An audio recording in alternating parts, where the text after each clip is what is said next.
My fellow African people, every black around the world. You see, recently France was crying that Emmanuel Macron should be blamed for the fact that Africans now understand how things work around the globe. Today, Senate chamber in America is also blaming Trump for being the one behind the fact that America is now losing ground in Africa for their enemy, which is Russia and China. That does not mean well for America.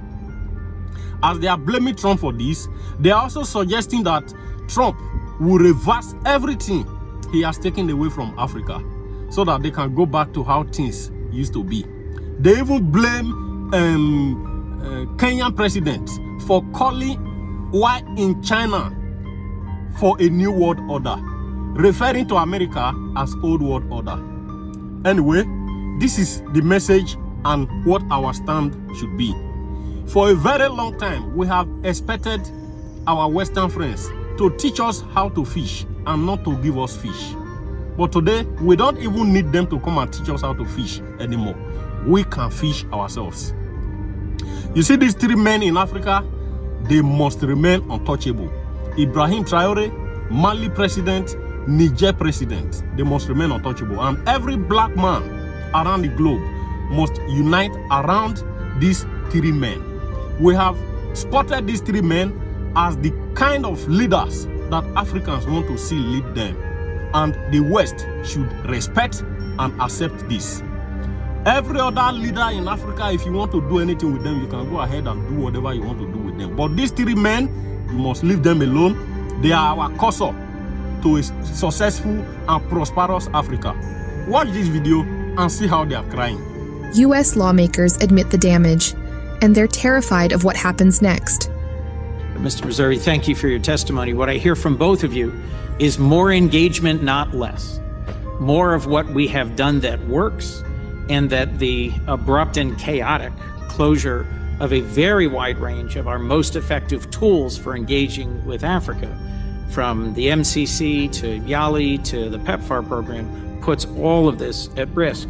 Mr. Chairman, if I might, given your opening comments in the exchange, I'd love to work with you on clarifying the U.S.-Kenya relationship.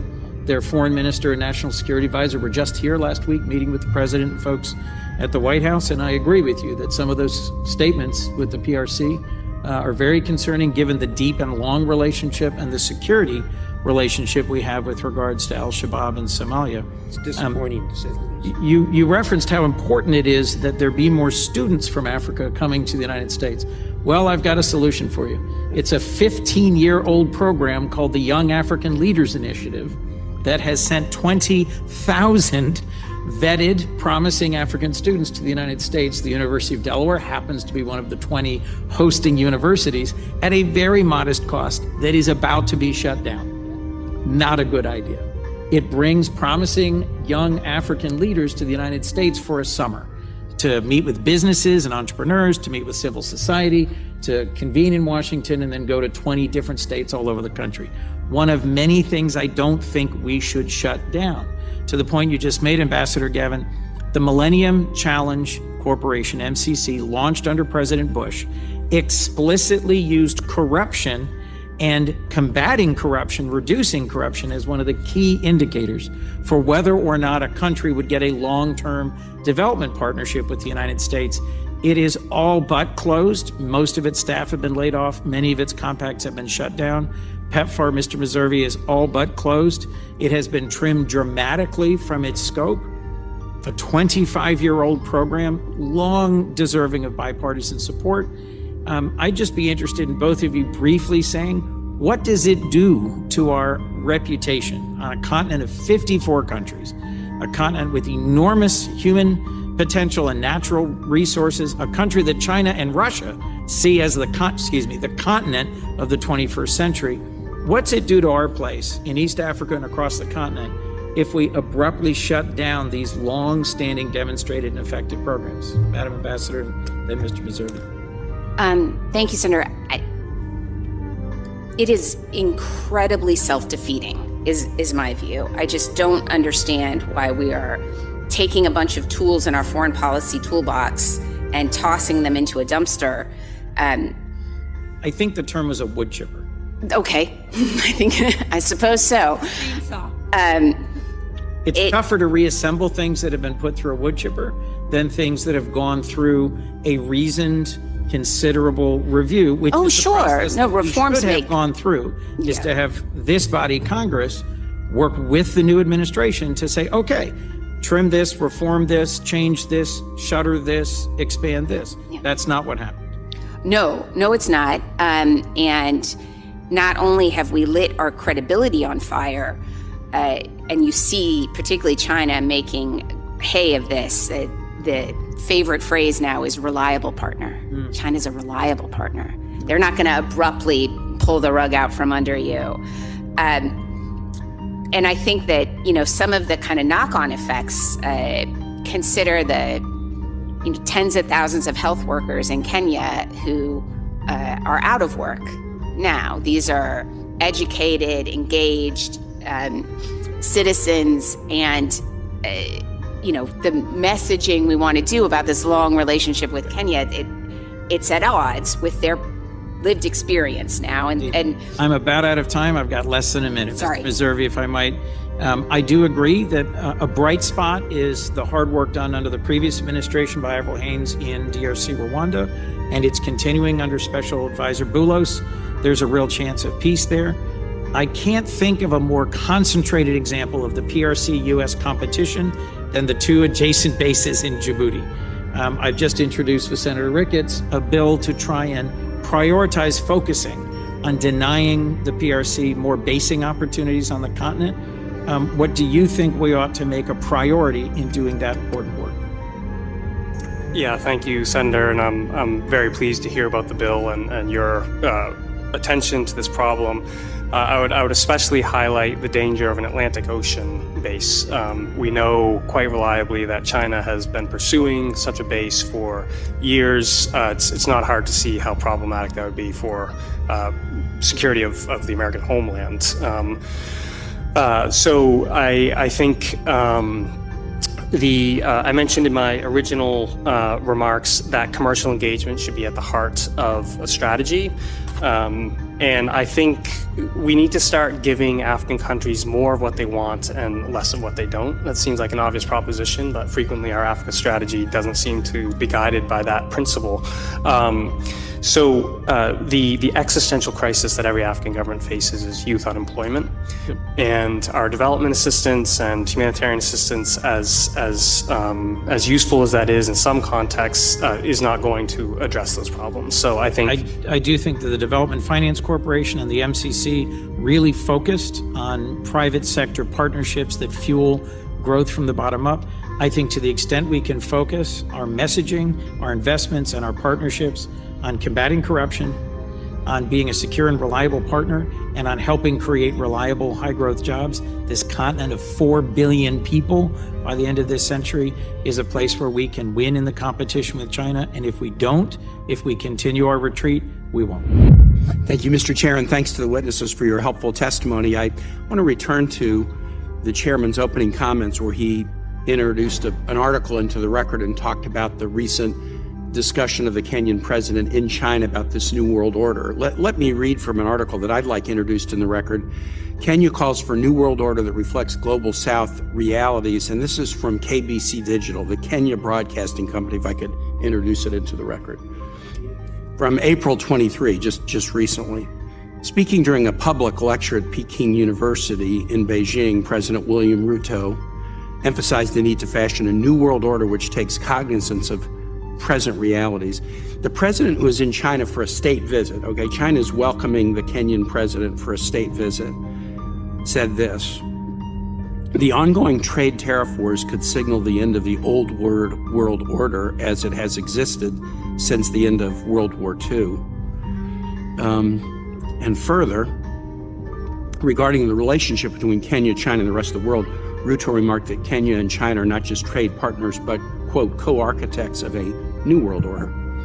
So his comments are putting the U.S. in the old world order that has not helped the global South. This is what he is asserting, whether or not it's true, how true it is. He's suggesting that the trade wars might be the destruction of the old world order and the creation of a new world order where China and Kenya and other nations focus more attention on the global south. How do we get to a place where the president of Kenya, where we've had this long relationship, just 2 weeks ago is making those assertions in the middle of a state visit to China? I do think comments that have been made by my colleagues, the recent apparent abandonment of PEPFAR, the defunding of USAID, NED, the DFC, the MCC, the YALI program, which also has a presence at the University of Virginia. AFRICOM is not based in Africa and has perennially been under-resourced. It's based in Germany. Picking a fight with South Africa, a pretty important nation, and labeling them as committing genocide against Afrikaner farmers. Accepting Afrikaner refugees while we're shutting off other refugees from Africa. Mr. You used to work with Church World Service. Church World Service work on refugee issues has been dramatically curtailed. The church I go to is heavily Congolese refugees who have been resettled in Richmond by Catholic Refugee Service. Their work has been curtailed. You know, we don't get the benefit of the doubt necessarily, and people look at evidence and they interpret it as to what it means. And what they're interpreting, the evidence that I've cited and other bits of evidence, is that the U.S. is, to put it charitably, uninterested, and to put it not so charitably, affirmatively disinterested. And that leads a president like President Ruto to make those kinds of comments, almost gleefully hoping that Donald Trump's tariff war will destroy the world order that the U.S. created in the aftermath of World War II to the benefit not only of the United States, but other nations all over the world. We've got to reverse this. We have to reverse it. And I hear this all over Latin America as I travel there. We'd rather deal with you than with China. I think in the Americas, there's even a closer cultural connection because of migration patterns and family ties, but there are with Africa as well. We'd rather deal with you than China, but you got to have something on the table. And China does, and they're not going anywhere. And yeah, the conditions may be bad, and yeah, there are strings attached, and yeah, they may not perform, but they got something on the table. What do you have on the table? The things we've had on the table are being hollowed out. Thank you, Mr. Chairman. I just want to start by adding to, I think, some of the sentiments expressed that we have a colossal problem right now by our failing to understand that if you look at all of humanity, the future is in so many ways Africa. We have 1 out of every 4 people on the planet Earth, and by 2050 are going to be on the continent. 1 out of every 3 working age people. The continent is indispensable when it comes to the future strength, opportunities, prosperity, health of Americans. It is stunning to me that we are lacking a vision for engagement with the continent and are making such colossal mistakes. What the Trump administration is doing right now is not only unacceptable, but it is a series of self-inflicted wounds when we cut the kind of programs that have created economic stability and opportunity for American companies, that have gutted public health and our response to public health, because a public health crisis anywhere now is a threat to public health everywhere. We are stopping, especially as we see the Tanzania elections and the Uganda elections and the instabilities there, we're cutting back our resources helping with democratic stability at a time that democracies are under retreat all across the globe, and the democratic freedoms and ideals that we preach are being undermined by forces that don't share our values. We are in a state of crisis right now when it comes to our relations with the continent and other competitors of ours, from Iranians to Russians to Chinese to people that don't always align with us, from the Emiratis and others, are flooding the zone where we are retreating in a stunning way. We are seeing our retreat on public health, on economic empowerment, on national security, and creating a more volatile and dangerous environment where there are forces there that want to see the destruction of America. And there's no place that, to me, that this is more obvious than just this retreat we have, even in where our embassies and consulates that this administration is slating to close.